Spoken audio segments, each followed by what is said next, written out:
Okay, so this was not the video that I was planning to make right after my last one, and my upcoming list of 6 is not cancelled or delayed in any way, at least not yet. But I saw that this topic was beginning to kind of trend, and I want to kind of grow my channel. So I figured that I would strike while the iron is hot here and try and get a video about this topic out. I already made a more scripted video on this topic back in January, but it didn't do all that well, and the topic appears to be more relevant now that Reload is released. So let's go with this. This is unscripted, in case you couldn't tell. I sometimes do these more unscripted videos just because they are faster and have more raw feelings behind them. But basically, my premise with this video is to go through the 10 winners of Atlus's poll and give my opinions on them and what a potential remake could look like. And we're going to start with the winner, or I should say, the winner who tied with another game, Persona 3. And this is the only one where I can't really, or rather, this is the only one where I can't really give any recommendations on what a perfect remake could be, because the remake has already been made, with the possibility of DLC for The Answer, which has been confirmed via data mining, and the FemC, which I am still optimistic about. But basically, I have a bit of, I really shouldn't say that, because, I have yet to play it, I have yet to buy it, I am kind of poor, can't really always buy games when they come out, and Persona 3 is not big enough on my like list for me to, how do I explain this? I guess it's just not, I mean, if this was Persona 6, I would have bought it immediately, maybe even the Steelbook, but this is Persona 3, and I'm not the biggest fan of Persona 3. I think it is actually the weakest of the Hashino trilogy. I think it is one of the weaker Persona games overall, in fact. You can tell that a lot of the ideas here were really good, but really rough. And while its roughness kind of gives it a unique charm, it doesn't really make it all that engaging for me to go back and play. But Reload... Okay. No, one thing that I will say in Fez's favor is that Fez has some of the strongest visual art direction in the series. I have mentioned this before. I have praised the art direction. I think it is beautiful. I love the surreal tinges and Dutch angles and whatever else I'm just drawing a blank on right now. But on a pure level of beholding, Persona 3 is one of the best in the franchise. I would say that Nocturne gives it a run for its money and might even be better in some areas, but that is about it. Other than that, Persona 3 is beautiful when it comes to art direction, especially when it comes to its predecessors, which I found to be very bland in this respect, especially Persona 5, wherein the switch from 3D animated scenes to 2D animated ones was very jarring because they didn't really mesh well. There were a lot of weird quirks in it. Lighting was different, and noticing little things like this that are very prominent and very recurring just can really be distracting to the experience. Whereas in Persona 3, because the art direction is so unique and like it's really Shinbo-esque and just sort of adds to it more than it detracts from it, especially given all of the surreal aspects and tones in other areas in the game, which really complement these scenes. And I'm kind of disappointed that wasn't fully continued on in Reload.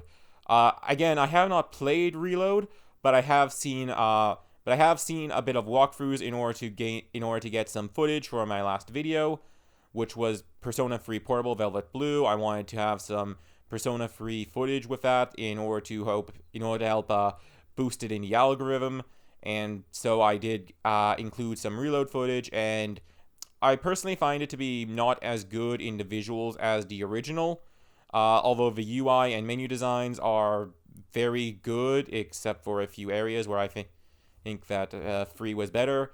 Like, I think the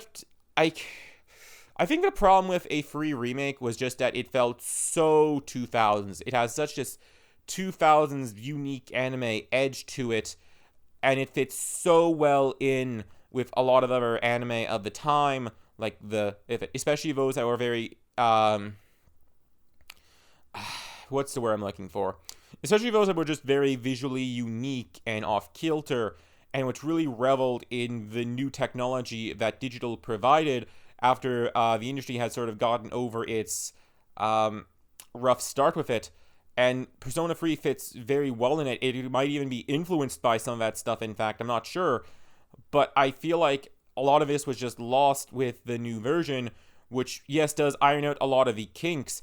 We now have controllable party members, for one. But at the same time, it just falls flat, at least in the visuals that I've seen. Maybe it improves later on, because, I've only seen some the trailers and the first few hours. But beyond this, I really don't think that Persona 3 even needed a remake. I think that it has its charm, and that, in fact, I think that what a lot of people, in fact, in direct response to a comment that I've gotten, I think that what a lot of people were actually asking for when they voted for Persona 3 was more of a definitive version of Fez with the FemC and the answer and those unique cutscenes, but with the FemC in it, is what I'm thinking a lot of people were kind of maybe projecting on as this definitive version, because Persona 3 is basically the one game in the series that doesn't have a real definitive version.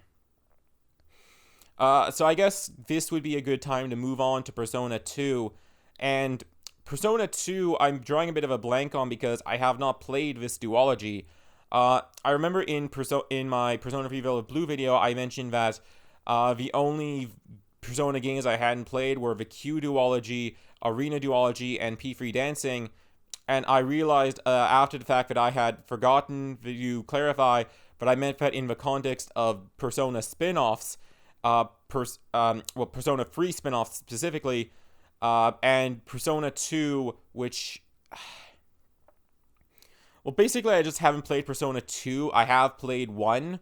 I have played Persona 1. I have not played Persona 2. So I can't really give a very strong opinion on it. And there are a few other games on this list that I also have not played. I have not played the original Devil Summoner, for reasons that are pretty obvious. Devil Summoner has never had an English release, official or fan translated. The entire script of the game has been translated, but to my knowledge, no patch is available yet.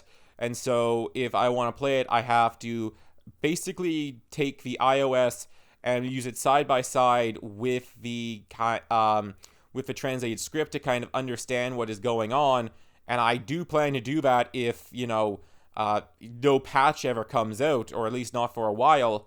And, I don't want to rush a patch or anything. This is a fan doing a fan project out of passion to share with other fans. And I don't want to rush it. I don't want to taint that. I could hope that it goes better, but, this way is still a way to play it, and I can at least try to play it that way, and I probably eventually will. And the other game that I have not played is Etrian Odyssey.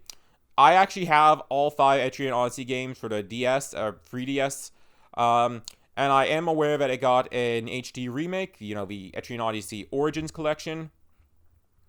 I'm not sure if that is a remake or just an HD port. I think it's an HD port, if I'm not mistaken, but I'm not 100% sure. But basically, because I don't have it... Actually, I have played a small amount of one. I just remembered that. I just never got around to going past, the first half hour or so. But anyway, since I don't have a very strong opinion on this, I'm not sure if I could really give anything beyond that. But I would like to respond to a comment I got, which was in response to earlier statements on me isolating which are the most likely to get remakes or re-releases for the 30th anniversary. And Adrian Odyssey came up as making this list despite it being lower than everything else, and yet still got an HD upgrade. And I think that was more because it is the only thing on this list that is not SMT. And I think that Atlus kind of wants to keep, their Etrian Odyssey audience alive, whereas a lot of the SMT audience would be pretty satisfied with this and a lot of other SMT stuff. That is my 2 cents on why Etrian Odyssey got a remake. Or no, I don't know. I'm pretty sure it is not a remake, but you get the point. And so going back now, we have number 3, which is Persona 1. All right, so Persona 1, this is another game that I find pretty weak when compared to the heights of the franchise. Um, I found this to be just okay, and I don't really have any strong feelings on if it ever gets remade at all, really. Like, it's kind of like with Persona 3, where I was pretty apathetic at its. I was pretty apathetic at it for a long period of time. I gave some opinions on it when the news was announced, but honestly, I was more interested in Persona 5 Tactica because it was Persona 5 and I liked Persona 5 more. And I also felt that this was a good opportunity to expand upon the themes and stuff. And it was also an SRPG, which I like, whereas Reload was just a remake of a game that to quote my Velvet Blue things, I had more problems with than praise for. And that's kind of what I would feel if one was announced for P1. I don't really have too many strong opinions of it. I would say that if either P1 or P2 got remade, that I would like them to bring over the One More system with the modern day refinements and the elements that were unique to V's duology. I think that would be kind of cool. I think that would be the best way to play these games. And that's about it. That's about all I have to really say on Persona 1. And that leaves us to number 4, which is Persona 4. And Persona 4 is my favorite Persona game. No question about it. Persona 4 is everything that I feel Persona should be. It is psychological. It has interesting ideas. It has I really like how it has a theme that feels very relevant. It's social commentary on how people can really fall in love with the illusion of things rather than the truth of the matter. And I really like how it explores it through a very unique theme of true crime and how true crime kind of becomes a spectacle that really undermines the suffering of the victims and damage it does to the community. I really enjoyed that angle. I think it is so well done, and I think this game has aged remarkably well. I think that Golden is more than enough. I think that Golden is great. I think that Golden is right now the definitive version. I don't think this game needs a remake at all. There are definitely things that are not great with the game. The dungeons are very samey and simplistic, although I found them to be a Far Cry improvement from Tartarus in Fez. And again, the animated cutscenes are also a downgrade from Fez. But everything else I find to be an improvement, except for the fact that no version exists where we have FMC. I actually think a mod does exist for FMC, and I don't like how they changed Kuma to Teddy in the English dub. That's just one of those useless things that feel very petty to have been done and very petty to have been brought up. But I'm going to be petty and bring it up anyway because I don't like when names are changed from Japanese to English in these localizations. And that's basically all I have to really say about Persona. Persona 4 is one of my all-time favorites in the franchise. Top three easily, with only Strange Journey really giving it a run for its money. And so moving on, we're now going to go from one of my favorites to one of my basically least favorites in the franchise, which is Raido Kuzunoha versus the Soulless Army. This game is just okay. This game is so mediocre. I have never played an SMT game that makes me so apathetic about it than I have for this game. And right now, I am actually playing through it on hard mode in order to get footage to eventually do a video on it. And yet, at the same time, I am running into all of these problems with recording. My monitor broke, so I had to get a new one, and it's not recording it right. Not recording. The monitor is not projecting the image right because I'm working with a 12 decade plus old computer, and the monitor is not really that good either. But basically, so I do want to make a video on this, but you know what? I'm just going to leave it there. I want to make a video on it, but I'm pretty apathetic to it overall. This is easily one of the worst games in the franchise, in my opinion. But maybe not the worst, or maybe not even the worst, more like just a meh experience. Like they say, the opposite of love is not hate but apathy, and that is definitely what this game invokes in me. And this is in stark contrast to its sequel, Raido Kuzunoha vs. King Abaddon, which I find to be one of the best in the franchise. If you have never played King Abaddon, go play King Abaddon. You can do without the Soulless Army, even if there are a few references and callbacks to it. The King Abaddon is such a massive improvement that it is jarring, and I love King Abaddon so much. I wish that game would have made this list instead of the Soulless Army. But then again, I think that a lot of people wanted a remake of the Soulless Army probably because it was terrible, and King Abaddon just doesn't need one because it's so good by itself. The story is terrible. The gameplay is really rough. And I have seen people say that it is just okay, like not bad, not terrible, and I think that really undersells just how basic so much of the Soulless Army is, especially when compared to King Abaddon, which has a fantastic story and really engaging gameplay.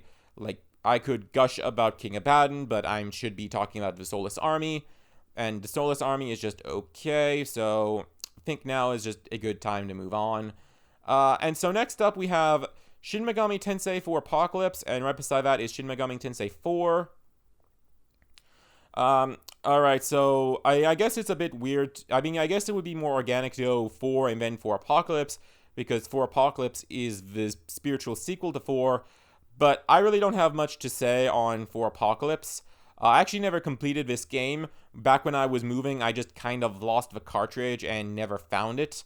But I was far enough along to have an opinion on the game, and I've seen the endings online.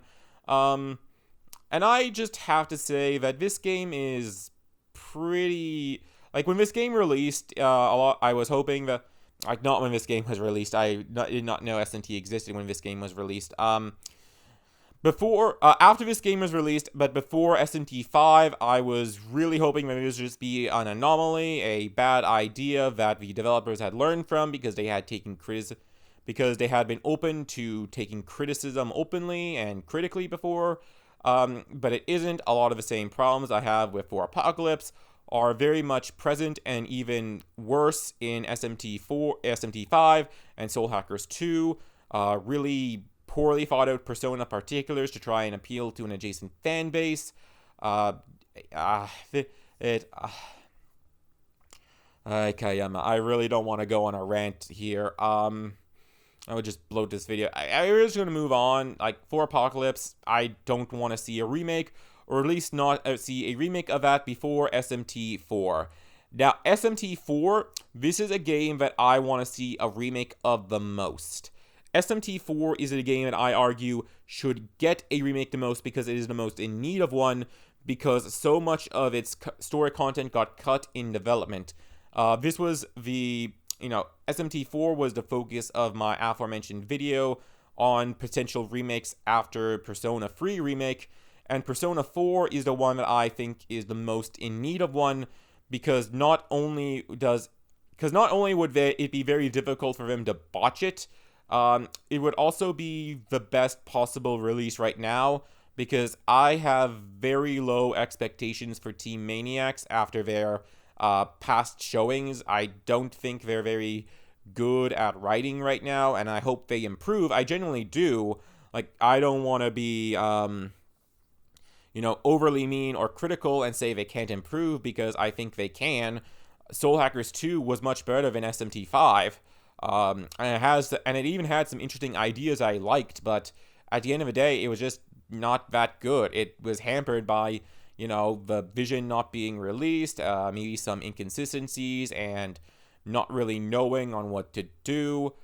And this is why I would like to see stuff from older developers get really the point of emphasis, get really emphasis, because that is what SMT has long been.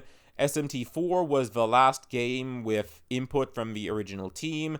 The story was drafted by Kazuma Kaneko sensei, and I really love it, but I mean, this was the last game to really get SMT, but it was also not really the whole of SMT. It was kind of SMT light. And I feel like, the cut content is the major reason why. Again, I went through this in my video on it as the potential remake after Persona 3 Reload, and I stand by everything I said in that video. I want to see it sort of be... I don't want to see Persona 3 be the Reload be the standard that Persona 4 Reload follows.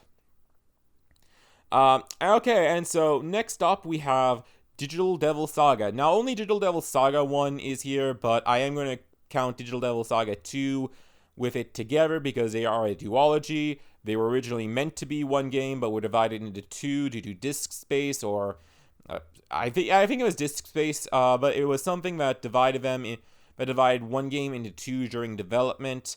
And so you can, and as a duology this closely connected, you can't really disconnect them. You cannot have one without the other.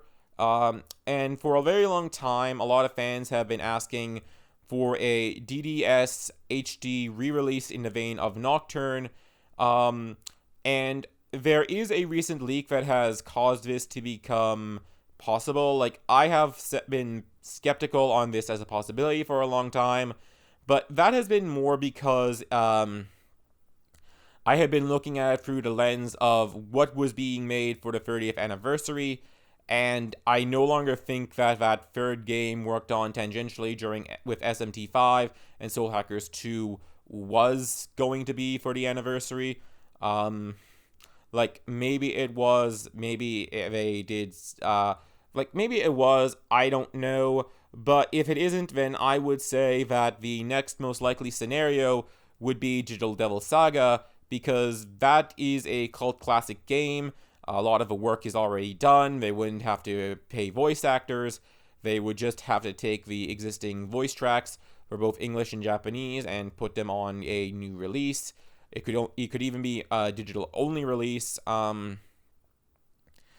Digital Devil Saga would be I guess a very simple, minimal effort product that would have a high return as long as there were no major bugs. And Digital Devil Saga is definitely, one of the highlights of the golden era.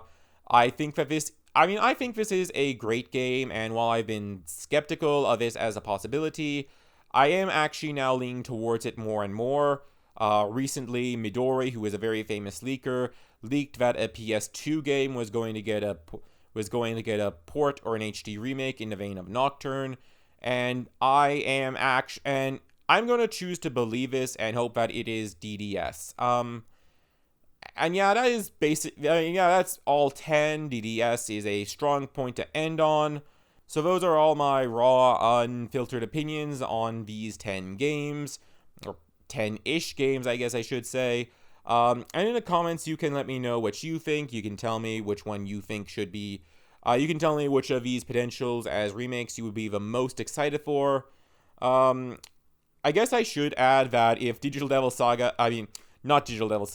Summoner got a remake, I would be fairly excited because this opens up the possibility of it being playable in English with a global release. That just dawned on me as a possibility. But that's about it. Yeah, I'd appreciate a like and subscribe if you are interested. My next video should be out next week. I am working hard to get that one done on time. And then I want to get at least one more video out for February. So if you like my content and you want to see more, be sure to like and subscribe. I'd appreciate a comment. Again, you can tell me what game you think from this list you'd like to see remade the most, or maybe you want to point to a game that didn't make this list and want to see that. I'm pretty good at responding to my comments. So, yeah, if you want to start a conversation in the comments, I am all ears, and, I reference comments sometimes. They have been a good source of feedback and inspiration, so I really do enjoy them and hope for more comments, so please leave a comment. And that'll do it for this video. I will see you next week. I hope everybody has a great week, and I hope everybody's been having a great new year. Bye.